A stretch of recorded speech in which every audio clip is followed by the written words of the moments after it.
Emissions crisis. What emissions crisis? Volkswagen is on course to set a new production record in 2017, as more than 6 million cars have rolled out of its factories worldwide with several days of the year to go. It's the first time VW has exceeded the 6 meters threshold. Volkswagen, which builds cars at more than 50 factories in 14 countries, says its most popular models in 2017 globally were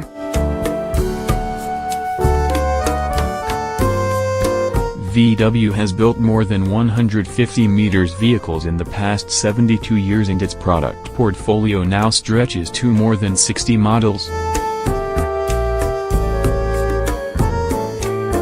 VW emissions scandal, still rumbling on into 2018.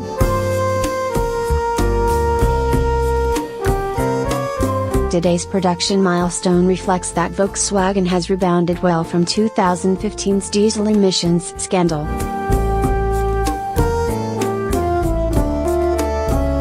But despite rising production and sales, the crisis still rumbles on more than 2 years later. In separate news today, it has emerged that VW's management is petitioning Germany's constitutional court in a bid to block the appointment of an independent auditor to probe its behavior during 2015's Dieselgate scandal.